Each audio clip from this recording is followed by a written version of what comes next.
Hello, hello, hello, hello, hello. I'm hoping that you guys are doing well. I'm doing well. Um, just really feeling like this week is a push to record a word of encouragement. So, as I was thinking, like, dude, what's going on in my head is very similar, I think. But I've realized that as I speak to myself and I speak to you, that what I have to say is not for everybody. So if this is not for you, it's all good. I realize that we all are going through different seasons, and we just got to go with what we go through. So anyway, thinking about how it's time for me to make some changes in life. So if you feel like you need to make some changes, if something's been weighing on you to make a difference, if you have some choices or some decisions that you need to make, then maybe this word is for you, because it's time to move. I don't know what your move is. I only know what my move is. Mine has to do with moving my attitude about different things, moving my perspective, shifting, and even literally moving who I interact with and how often I interact with different people is important. It's really important.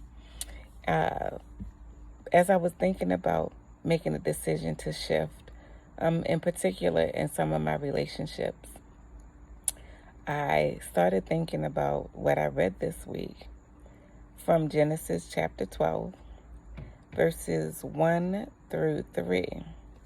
Let me see what version of the Bible this is. It looks like it's the contemporary English version that I have in front of me now. So I'm going to read it to you. It's very exciting. At least I think it is. Verse number 1 of chapter 12 of Genesis.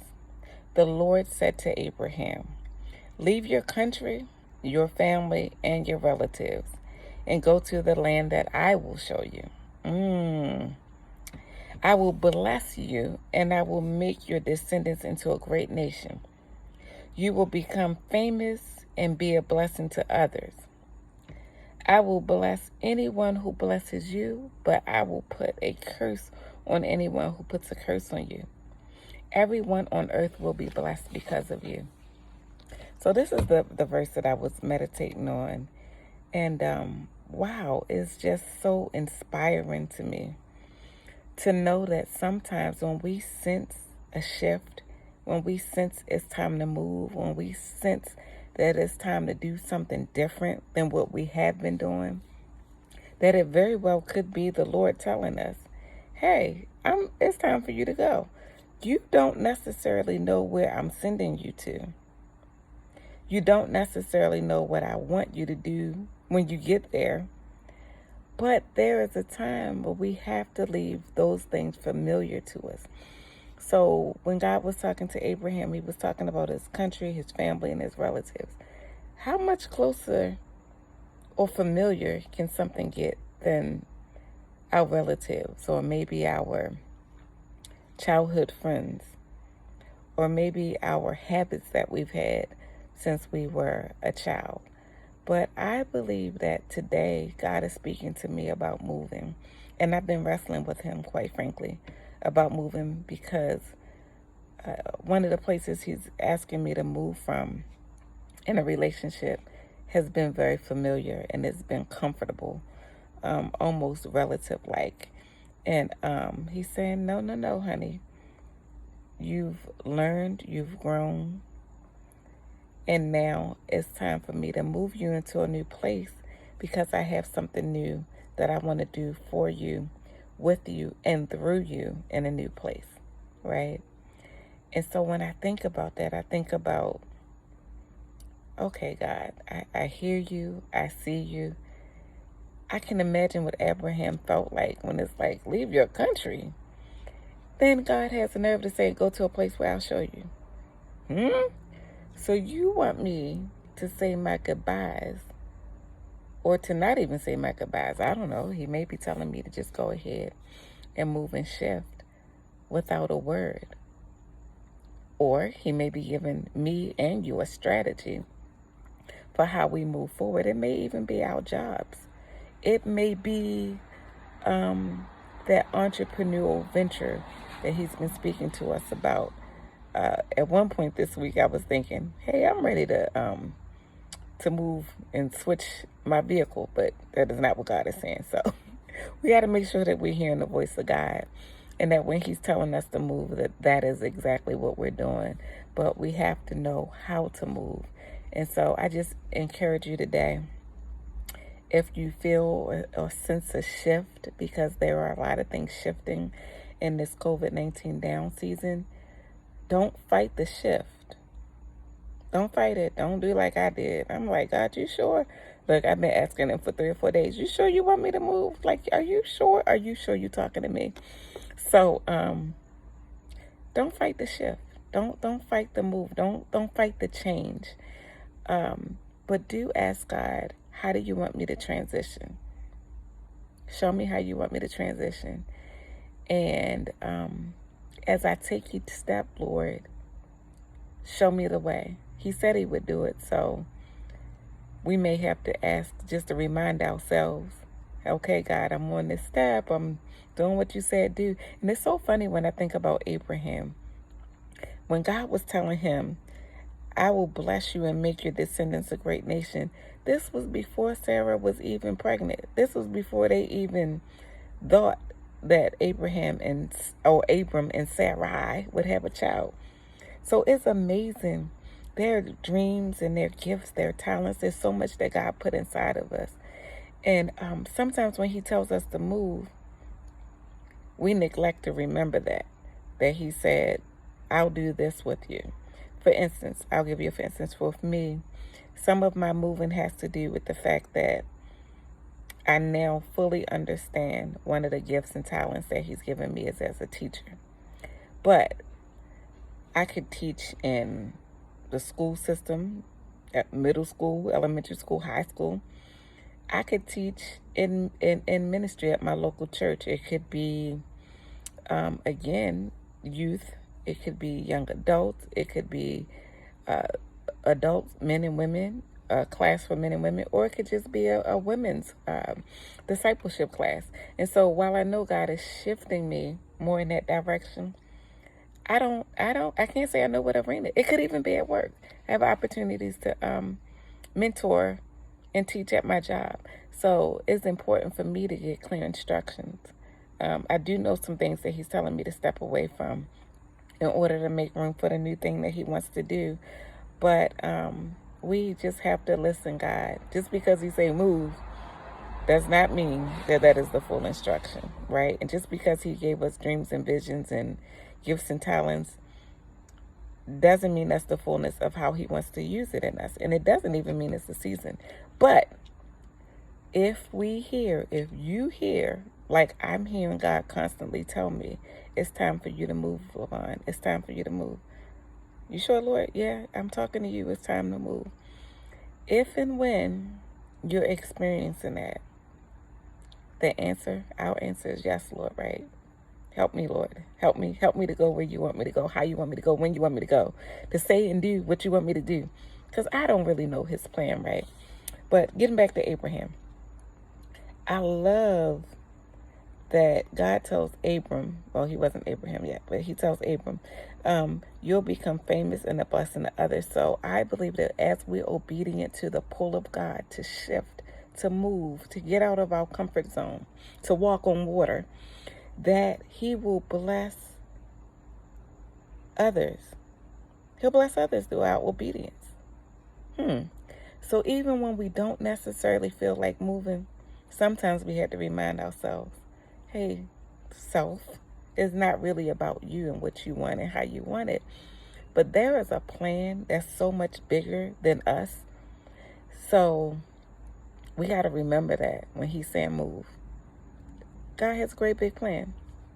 And then the last verse was that God will bless anybody that blesses us, and he would curse anybody that curses us. In other words, we and the people around us are reaping what we sow. And when we move and when we're in tune with God and we're ebbing and we're flowing exactly how he wants us to ebb and flow, then he covers us in an amazing way. He covers our steps. He covers us. He even covers our mistakes. Abram made a lot of mistakes when, as you read on, or as I read on, I don't remember which chapter it is, but it's before chapter 20. Abram got up and he moved, but he lied at least twice about Sarai being his sister. And she was, his partial sister, right? They had some blood in there. But he didn't mention the fact that she was also his wife. Abram didn't tell the truth. He was on his way doing what God said, but he kind of messed up.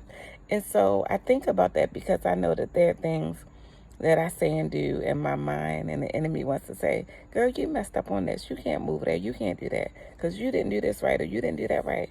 Okay, guess what, y'all? Abram messed up. Many others messed up in the word. Even Job, not that he messed up beforehand, but even when he was going through the storm, he messed up by like complaining and questioning God. He was like, God, what's up? And God's like, dude, who are you, Job? Did you forget who you are and who I am? So Abraham messed up with lying. He did a lot of stuff right. His heart was right. But he had some moments where, well, he slipped into his fleshly ways like we all do. And so what am I saying? I just want to encourage you, and I'm encouraging me, that when God says it's time to move, it is time to move. Don't delay it. Don't delay it. Get up, make the shift, do what you got to do, make that phone call, or just make that mindset that it's time for me to move on.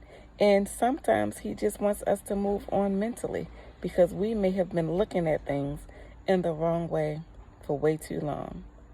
And he may say, you know what, brother, sister, son, daughter, you my brother, sister, but his son, daughter. He may just say, it's time for you to stop thinking down the road. It's time for you to stop thinking that somebody had ill will towards you. I had a situation at work today. Let's just say me and one of my coworkers both worked each other's nerves. And I realized that I was taking personal something that had nothing to do with me. It's the stress of the work environment. And I realized that after I saw some more of the other stressors in the environment. So God's like, really, Levon? Are you really going to sit there and continue to feel like it's a personal tit for tat where it never was? But the workplace where I work, we're getting close to a lot of deadlines. And the truth of the matter is, quite a few of us are feeling that pressure, right? And so sometimes when we feel pressure, we the way we say stuff is not that pretty. And honestly, y'all, I was like, I'm done. Such and such better not say anything else to me. Guess what? I thank God that he shifted my attitude. He moved me. The same way he told Abraham to move to a new land is the same way he moved me to a new headspace.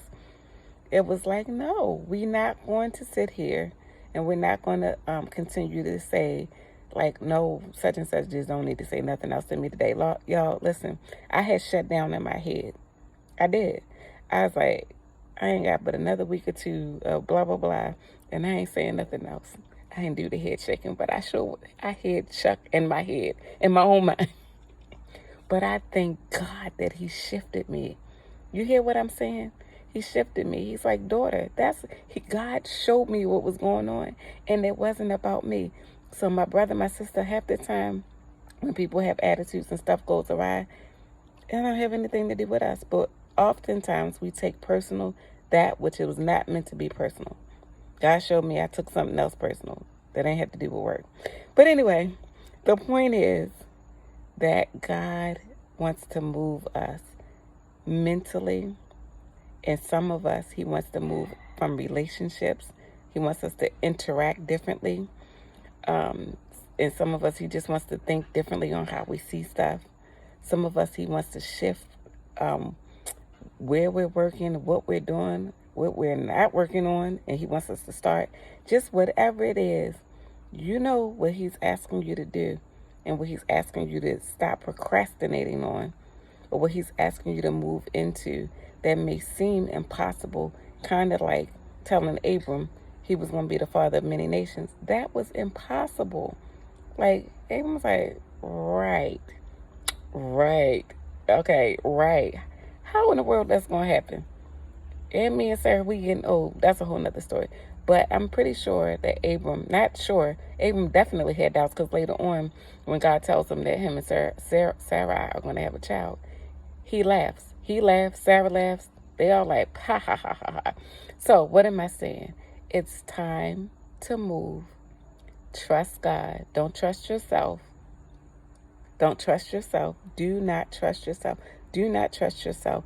Do not trust yourself. Trust the Lord your God, the same one that's calling you to move.